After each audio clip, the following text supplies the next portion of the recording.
Hello everyone. तो हम कर रहे थे जून 2023 का पेपर सॉल्व CSIR नेट का फॉर मैथमेटिकल साइंस। तो जनरल एप्टीट्यूड पार्ट ए के हमने अभी तक किए हैं 8 क्वेश्चन। क्वेश्चन नंबर 9 क्या है? In an assembly election parties A, B, C, D and E won 30, 25, 20, 10 and 4 seats, clear, respectively, whereas independents won 9 seats. Based on the data, which of the following statement must be incorrect? तो हमने इसमें जो चार statement जो चार answer दिए हैं इसमें से हमने बताना है कि इसमें से इनकरेक्ट क्या है। एक विधानसभा के चुनाव में दल जो है हमारे पास ABCD क्रमशः इन्होंने 30, 25, 20, 10 और 4 सीटें पर विजय पाई है, जबकि जो निर्दलीय है उन्होंने 9 स्थानों पर विजय प्राप्त की है। तो इन आंकड़ों के आधार पर बेस्ड ऑन दिस डाटा निम्नलिखित में से कौन सा कथन गलत होगा? Which of the following statement must be incorrect, ये पूछा गया है। तो इसका हमारे को स्टेप बाय स्टेप करना पड़ेगा। जैसे पहला है नो पार्टी है मेजोरिटी, फिर सेकंड है, फिर थर्ड है, फिर फोर्थ है। करते हैं इसका स्टेप बाय स्टेप सॉल्यूशन। सबसे पहले तो हमारा ये आ जाए कि जो पार्टी है ABCD and E won 30, 25, 20, 10 and 4 seats. ठीक है, तो ये आपने बस समझना है, मैंने लिखा है जैसे इसमें, तो आपने जस्ट सॉल्यूशन पे फोकस करना है और ये कुछ चीज़ें हमारे को क्लियर हुई क्वेश्चन में गिवन है। और जो इंडिपेंडेंट्स है उन्होंने 9 जगह पे विजय प्राप्त की है, क्लियर। तो टोटल सीट अगर देखें हम ओवरऑल तो हमारे 30, 20, 25, 10, 4, 9 यही हुए जो इन्होंने जिन सीटों पर विजय प्राप्त की है स्थानों पर। तो ये ओवरऑल हो गया हमारे पास 98, मतलब टोटल सीट कितनी होगी 98। ये क्लियर हो गया आपको। फिर majority seat means greater than half of total seat, clear. अब अगर किसी को सरकार बनानी है सपोज करो तो 98 का जो हाफ होता है वो होता है 49, ठीक है। तो आपको 49 प्लस सीटें चाहिए, मिनिमम चाहिए आपको 50, तब जाके आपकी जो सरकार है बहुमत से या जो कंबाइन करके जो बनाएंगे, ठीक है, तब आपकी जो सरकार वो बनेगी, क्लियर। यही मतलब हुआ इसका। तो majority seat means greater the end than half of total seat, ठीक है, इसका मतलब ये हुआ।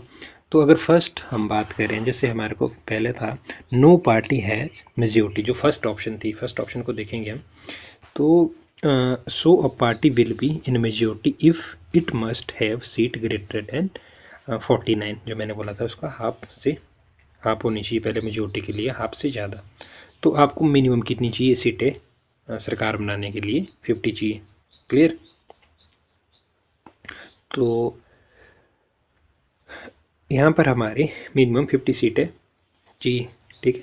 तो so no party has majority. अब देख लो आप इसमें जो पार्टी ए है उसके 30 है सीट्स है, वो ए ने कितनी सीटें जीती है 30, बी ने 20 और सी ने 25, फिर डी ने 10 और फिर ई ने 4 और एफ ने एफ नहीं, ये इंडिपेंडेंट है, इन्होंने 9 सीटें। तो कोई भी मतलब इसमें ऐसी पार्टी नहीं है जिन्होंने 50 सीटें जीती हो, मतलब 49 से ज़्यादा सीटें जीती हो, 50, 60, मतलब मिनिमम आपको 50 चाहिए सरकार बनाने के लिए। तो कोई भी पार्टी अकेले से इतनी सीटें किसी के पास नहीं है, मैक्सिमम ए के पास है, वो भी 30 है, ठीक है। तो जो हमारा फर्स्ट ऑप्शन है कि नो पार्टी हैज़ मेजोरिटी, तो ये जो ऑप्शन है ये हमारा ट्रू है कि मेजोरिटी किसी के पास नहीं है, क्लियर।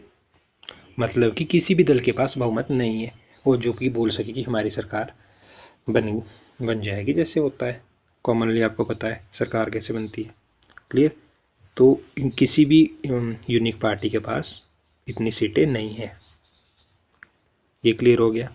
तो जब इतनी नहीं है तो जो हमारा जो स्टेटमेंट है वो क्या हो गया, करेक्ट हो गया कि नो पार्टी हैज़ मेजोरिटी। तो ये तो भी हमारा ऑप्शन 1, तो ये तो होगा हमारा करेक्ट। हमने बताना इसमें इनकरेक्ट कौन सा है। अब अगर सेकंड पे आप तो टोटल इसमें बोला है A and C together can form the government, ठीक है। तो अब टोटल सीट ए और सी की कितनी है हमारे पास, ए के पास 30 सीट है और जो सी के पास है वो 20 सीट है, तो ओवरऑल होगी आपके पास 50 सीटें।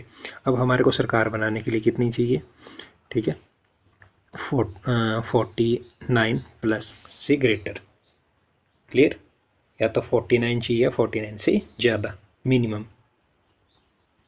सॉरी 49 से हमारे को ज़्यादा चाहिए क्योंकि 98 का हाफ हुआ 49, तो 49 से हमारे को ज़्यादा चाहिए, तो हमारी जो सरकार है वो बन जाएगी। तो total seat of A and C हमारे को पता है कि ए की 30 है और सी की 20 है, तो ये हो गया 50, तो इसका मतलब है कि 49 से ये ज़्यादा है। तो क्या बोल सकते हैं हम कि जो A and C together can form a government, कि ये बना सकते हैं, तो जो हमारा ऑप्शन 2 है वो करेक्ट हो गया इस बेस पे, यहाँ तक क्लियर हो गया। फिर आ जाओ आप ऑप्शन सी पे, ए and D with the support of independents get the majority, इसको भी देख लेते हैं। ए and D with support of independent, अब ए के पास सीटें हैं 30, डी के पास सीटें हैं 10 और जो इंडिपेंडेंट है जो निर्दलीय है उन्होंने जीती है 9 सीटें, क्लियर, तो ओवरऑल होगी 49।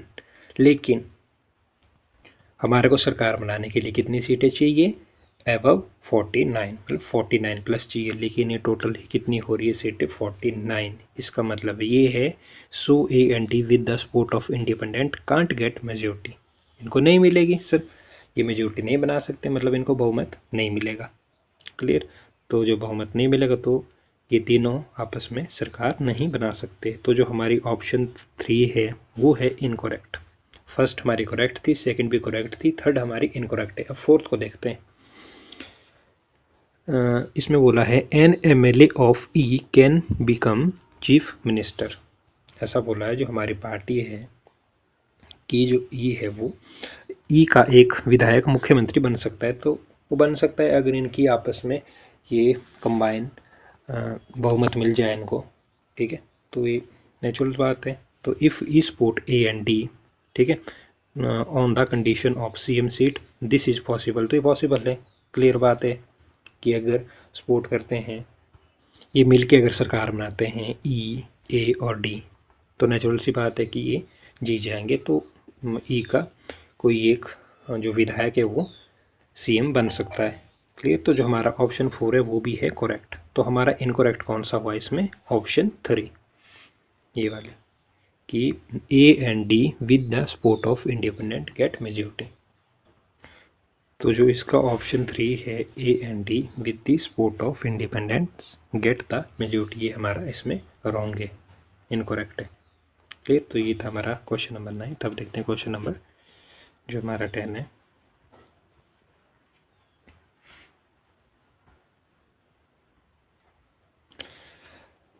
क्वेश्चन नंबर 10 क्या है हमारे पास, the ability to reason accurately is very important as is the ability to count as an exercise in both. Let us count how many times the letter E occurs in this paragraph. The correct count is question mark जो हमारा इधर है filling the blanks में, इसमें हमारा क्या आएगा, which one put in the blank in the above paragraph will make the final tense accurate, ठीक है। तो इसमें क्या क्या ऑप्शन है, 16 है, 17 है, 18 है, 19 है। तो इसके मैं डायरेक्ट आपको इसी में थोड़ा क्लियर कर देता हूँ क्वेश्चन में। तो इसमें अगर सिंपली देखा जाए तो इसमें क्या बोल रहा है कि let us count how many times letter E occur in this paragraph, the correct count is, ये हमारे से इसमें पूछा गया है। तो जो हमारा पैराग्राफ है यहाँ से लेकर यहाँ तक ये बना पैराग्राफ, इज दैट क्लियर। साथ में इसमें इन्वॉल्व क्या होगा, जो इसमें खाली जो इसमें फिलिंग द ब्लैंक्स में आंसर भी जो आएगा, ठीक है, वो भी इसमें इन्वॉल्व है, क्लियर। अब जो हमारा इस सेंटेंस में अगर यहाँ से लेकर यहाँ तक देखें हम ई कितनी बार है, तो पहला देखें इधर हमारा द में THE इधर हो गया, फिर रीजन में REAS1, ठीक है, फिर एक्यूरेटली में भी हमारा ई आएगा, फिर वेरी में ई आएगा, और फिर हमारा द में ई है, फिर हमारा एक्सरसाइज में हो गया 3 बार, क्लियर। और फिर आ जाएगा हमारे पास लेट में आ जाएगा ई, और फिर हमारा टाइम्स में आ जाएगा, फिर हमारा द में आ जाएगा, फिर हमारा लेटर में 2 बार आएगा ई, फिर ए एक बार ई ए हो गया, क्लियर। तो नेक्स्ट आ जाएगा हमारे पास, इधर दा में आ गया और फिर करेक्ट में आ जाएगा। तो इसमें जो टोटल ई अभी तक हुए हैं वो हो गए हैं 16। क्लियर यहाँ तक। अब हमारा ये भी तो आएगा साथ में, जो इसमें कुछ आएगा, जो इसमें कुछ का मतलब कि इसमें या तो 16 आएगा, 17 आएगा, 18 आएगा या 19 आएगा, यही आएगा इसमें। एक ऑप्शन तो आएगी ही आएगी, तो वो भी साथ में इन्वॉल्व होगा इसमें कि उसमें कितने ई है हमारे। ठीक है, तो 16 तो जो हमारा पैराग्राफ अभी यहाँ से लेकर जो यहाँ तक बना है, यहाँ से लेकर इधर तक, इसमें हमारे 16 ई है। अब हमारे को ऑप्शन देखने की कौन सी एक्यूरेट है, 16 आएगा, 17, 18 या 19। इसको थोड़ा मैं बताता हूँ सॉल्यूशन में। हियर नंबर ऑफ ई 16, जो हमारा सेंटेंस अभी खालिस्तान को छोड़ के अगर देखो आप तो 16 ई आ चुके हैं अभी तक, मतलब खालिस्तान में क्या आएगा वो हमने देखना है। तो फर्स्ट जो ऑप्शन है वो है हमारे पास 16। क्लियर, फिर 17 है, फिर 18 है, फिर 19 है। अब अगर 16 देखें तो हमारे पास नंबर ई इज़ 2। अब 16 में हमारे पास 2 बार ई है। क्लियर, तो ये बन जाएगा हमारे पास, देखो 16 ई ऑलरेडी है उसमें, 16 और 2 ई ये हो जाएंगे हमारे पास। ठीक है, तो बन जाएंगे 18। ठीक है, तो ये पॉसिबल नहीं है, क्योंकि हमारा अगर फर्स्ट को करते हैं हम राइट तो 16 है उधर, तो हमारा 16 तो नहीं आ रहा है, तो टोटल ई तो हमारे 18 बन रहे हैं, लेकिन फर्स्ट ऑप्शन में तो 16 है आंसर। ठीक है, तो ये हमारा नहीं है।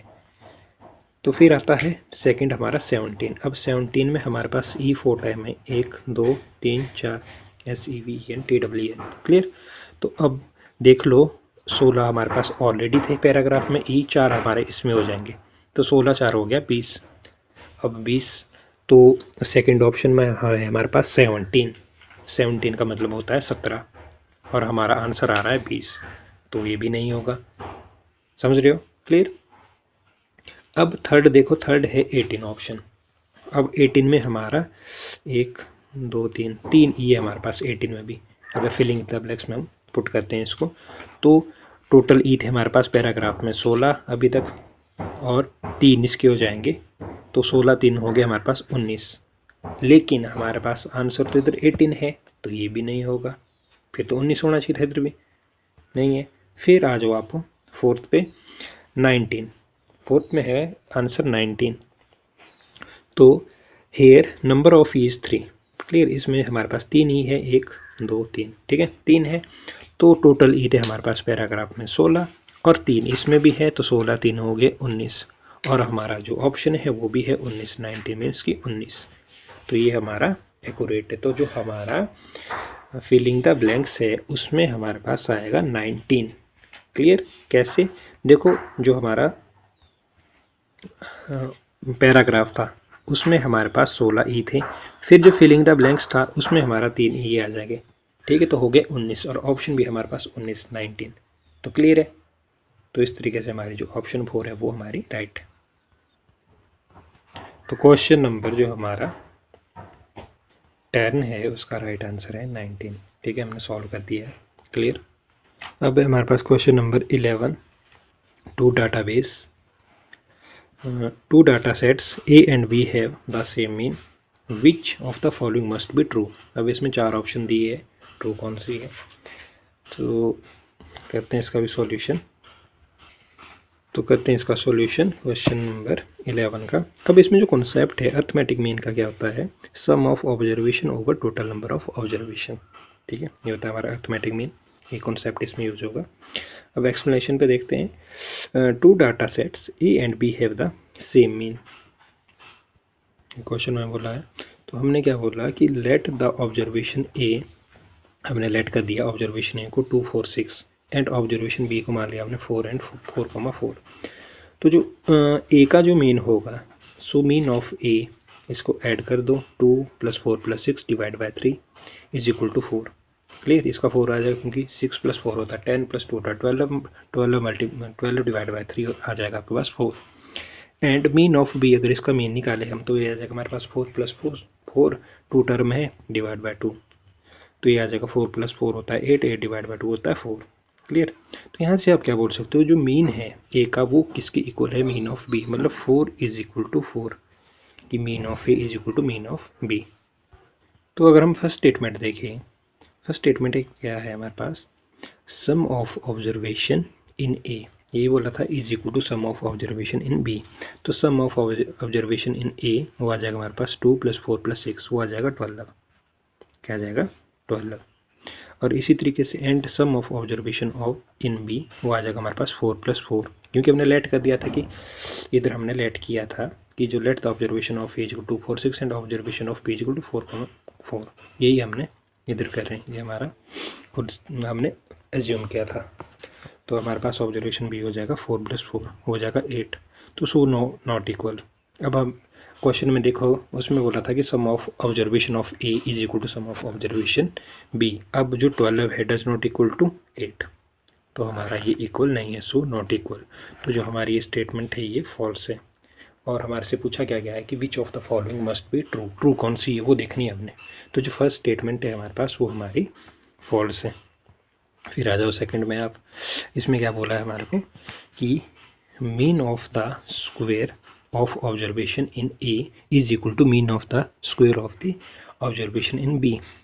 तो mean of the square of observation A आ जाएगा हमारे पास, स्क्वायर करना है उसका, तो 2 का स्क्वायर + 4 का स्क्वायर + 6 का स्क्वायर डिवाइड बाय 3।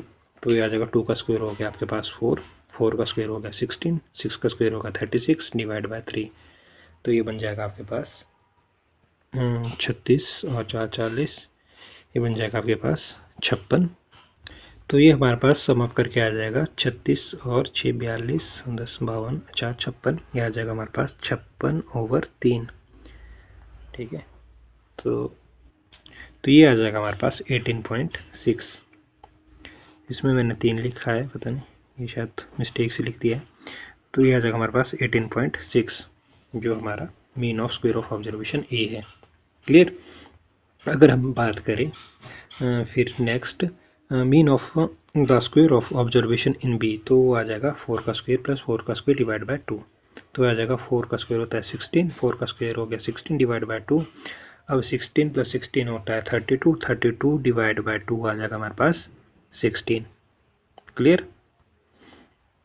तो अगर यहाँ से आप देखो तो ये दोनों इक्वल नहीं है, क्योंकि क्वेश्चन में क्या बोला था कि mean of square of the observation in A is equal to mean of square of the observation in B. तो ये इक्वल नहीं है, so both are not equal. तो ये भी हमारी सेकंड स्टेटमेंट फॉल्स हो गई। फिर ऑप्शन 3 पे आ जाओ। ऑप्शन 3 में क्या है, if the 2 data sets are combined then the mean of combined data set is equal to mean of A + mean of B. अब if the 2 data sets are combined then the mean of combined data set, पहले एक चीज़ ले लेते हैं, तो वो आ जाएगा हमारे पास, कंबाइन करेंगे तो आ जाएगा 2 + 4 6 4 4। अब टोटल टर्म में 5, तो डिवाइड बाय आ जाएगा 5। तो यह आ जाएगा 4 4 8 6 14 4 18 तो 20। अब 20/5 होता है हमारे पास, ये आ जाएगा 4। ठीक है, क्लियर। ये तो हमारी लेफ्ट हैंड साइड होगी, ब्रैकेट के लेफ्ट हैंड साइड। अब आ जाओ आप, जो ब्रैकेट के राइट हैंड साइड है, mean of A + mean of B. अब जो मीन ऑफ ए और मीन ऑफ बी हमने पहले भी निकाला है, वो निकला था हमारा 4 ए का, और मीन ऑफ बी भी निकला था 4। तो 4 + 4 होगी 8। ठीक है, तो देखो जो हमारा लेफ्ट ब्रैकेट से इधर को था वो था हमारा 4 आया था, और ब्रैकेट से राइट हैंड साइड है 8, तो 4 डज नॉट इक्वल टू 8, ये बोल सकते हैं। तो बोथ आर नॉट इक्वल। यहाँ तक क्लियर हो गया। तो जो हमारा ऑप्शन 3 है वो भी हमारा फॉल्स है। क्लियर। तो जो हमारे पास ऑप्शन 4 है, if the 2 data sets are combined then the mean of combined data set is equal to mean of A. अब देखो जो मीन ऑफ ए है वो मीन ऑफ बी के था, क्योंकि 4 = 4 हमने स्टार्टिंग में भी देखा था। तो so if the 2 data sets are combined, तो देन जो हमारे पास then the mean of combined data set वो किसके इक्वल होगा, मीन ऑफ ए। ठीक है, clear, is equal to mean of B. तो जो हमारा ऑप्शन 4 है वो हमारा राइट है। क्लियर। तो ये आप देख भी सकते हो, ये आपको इसमें इस ऑप्शन में ये आपको करेक्ट मिलेगा। तो हमारे से पूछा भी गया था कि which of the following must be true, तो ये हमारा जो ऑप्शन 4 है इसमें ट्रू है। तो इसमें जो हमारे पास ऑप्शन 4 है ये हमारा राइट है। क्लियर। अब क्वेश्चन नंबर जो हमारे पास 12 है, in a meeting of 45 people, in a meeting of 45 people, and there are 40 people who know one another and the remaining no one, people who know each other only hug, ठीक है, जो दूसरों को जानते नहीं वो हग करते हैं। Whereas those who don't know each other only shake hand, जो एक दूसरे को नहीं जानते हैं, जो बच गए हमारे, वो क्या करते हैं, हैंडशेक करते हैं। How many handshake occur in the meeting. तो कहने का मतलब क्या है, इस सेंटेंस में क्या बोला है कि 45 लोगों की एक बैठक में 40 लोग एक दूसरे को जानते हैं, क्लियर, और जो शेष है वो किसी को भी नहीं जानते हैं। जो लोग एक दूसरे को जानते हैं वो गले मिलते हैं, मतलब कि जो अब 40 लोग हैं वो एक दूसरे को जानते हैं, क्लियर बोला है, वो आपस में गले मिलते हैं। जबकि जो दूसरे हैं, बच गए हमारे पास 5, वो क्या करते हैं, जो नहीं जानते हैं वो केवल हाथ मिला रहे हैं। तो इस बैठक में कितने हाथ मिलान होते हैं, तो ये हमने इसमें पूछा गया है, how many handshake occur in this meeting. तो ऑप्शन दिए आपको, इसको करते हैं सॉल्व। तो इसको करते हैं solution. The people in meeting is 45, ये आपको पता है, and out of 40 people know each other, जिसमें से कि जो हमारे 40 जो आदमी हैं वो एक दूसरे को जानते हैं। पहला तो ये आप माइंड में रख दो। 5 पीपल डोंट नो एनीवन, मतलब कि जो 5 आदमी उसमें ऐसे हैं मीटिंग में जो एक दूसरे को जानते नहीं हैं, 40 जानते हैं। अब जो हमारे 40 लोग हैं वो क्या करते हैं, आपस में गले मिलते हैं, ठीक है, एक दूसरे से, और जो आपस में नहीं जानते वो केवल हाथ मिलाते हैं, क्लियर। तो हमने बोल दिया कि लेट 5 पीपल मान लिया हमने, A B C D E, जो हमारे ये है जो एक दूसरे को नहीं जानते हैं। अब सो ए विल हैंडशेक 44 पीपल, कैसे, अब देखो, अब ओवरऑल है हमारे पास 45, ठीक है। तो क्वेश्चन में ये नहीं बोला गया है कि उन लोगों से हैंडशेक नहीं करनी है, या पर्टिकुलर ये नहीं बोला गया है कि 5 ही लोगों ने आपस में हैंडशेक करनी है। क्वेश्चन में बोला गया है कि जो एक दूसरे को नहीं जानते हैं केवल हाथ मिलाते हैं, ठीक है। तो ये इन 40 लोगों को नहीं जानते, मतलब इनसे हैंडशेक कर सकते हैं, ठीक है। तो जो ए है वो 44 लोगों के साथ हैंडशेक करेगा, क्योंकि 45 तो खुद है, 44 बाकी हो गए क्योंकि 45 वो खुद है, तो एक कम कर दो तो वो 44 लोगों से ही हैंडशेक करेगा। तो पहला क्लियर हो गया। फिर जिसमें से कि हमारा बी सी डी ई भी इन्वॉल्व है, ठीक है, उसने ए ने किस किस के साथ कर दी है, बी के साथ भी कर दी है, सी के साथ भी, डी के साथ भी, ई के साथ भी हैंडशेक कर दी, मतलब 4 तो यही हो गए, और 40 जो हमारे एक दूसरे को जानते थे उनके साथ इसने हैंडशेक कर दी है, ठीक है। तो मतलब 44 लोगों के साथ होगी एक ही हैंडशेक। यहाँ तक क्लियर हो गया। अब आ जाओ बी पे। तो बी विल हैंडशेक 43 पीपल, ठीक है, क्लियर। अब बी हमारे पास, क्योंकि इसने ए के साथ हैंडशेक कर दिया तो ये तो कैंसिल कर दूँ। अब बी खुद भी, अब 45 से सारे आदमी, 45 में से ए को लेस कर दो, तो ए को लेस कर दो, ठीक है, और 45 में से बी को भी लेस कर दो, ठीक है। तो ओवरऑल कितने बच गए हमारे 43। तो जो बी है वो 43 के साथ हैंडशेक करेगा। यहाँ तक क्लियर हो गया। क्योंकि ए तो हमारा जो ए है एक आदमी उसको मान लो, और एक जो बी है उसको ले लो। बी क्योंकि खुद है तो अपने आप से तो करेगा नहीं हैंडशेक, सामने वाले से करेगा। तो 2, तो इनको लेस कर दो, तो फिर 45 - 2 कितने हो गए, 43। तो बी कितने के साथ करेगा, 43 के साथ। वैसे ही फिर सी की बात करें अगर हम, तो कम करते जाओ एक एक। अब सी की हैंडशेक ए के साथ भी हो चुकी है, बी के साथ भी हो चुकी है, मतलब एक ही हो चुकी है इनके साथ, तो एक ही मतलब है। तो अब सी की जो हैंडशेक है वो 45 पीपल से होनी थी, ठीक है, लेकिन ए के साथ हो गई है, बी के साथ भी हो गई है, तो 2 ये ऑलरेडी लेस होंगे, थर्ड ही खुद हो जाएगा। तो 45 - 3 लोग ही हो जाएंगे ना, क्लियर। तो बच जाएंगे 42, तो ये 42 लोगों के साथ हैंडशेक करेगा। फिर जो डी है, अब डी किसके साथ करेगा, जो 40 लोग वो हैं प्लस ई के साथ करेगा, क्लियर। तो ये हो जाएंगे हमारे पास 41। अब जो ई है वो ई इनके साथ तो नहीं करेगा क्योंकि इनकी आपस में हैंडशेक हो चुकी है, क्लियर। तो बच्चे कितने, 40, उनके साथ ही हैंडशेक करेगा। तो ई विल हैंडशेक 40 पीपल, क्लियर। तो इनका जब अगर हम ओवरऑल समअप करें तो ये हो जाएगा हमारे पास 44, 43, 42, 41, 40, तो ये हो जाएगा ओवरऑल 210 पीपल, सॉरी 210 ये हैंडशेक उधर होगी, क्लियर। तो इस बैठक में हमारे पास 210 हाथ मिलान होते हैं। क्लियर? तो इसका जो राइट आंसर है वो है हमारा ऑप्शन 3, 210। क्लियर? तो इसका जो PDF है वो मैं टेलीग्राम पे अपलोड कर दूंगा। बाकी नेक्स्ट लेक्चर में करते हैं।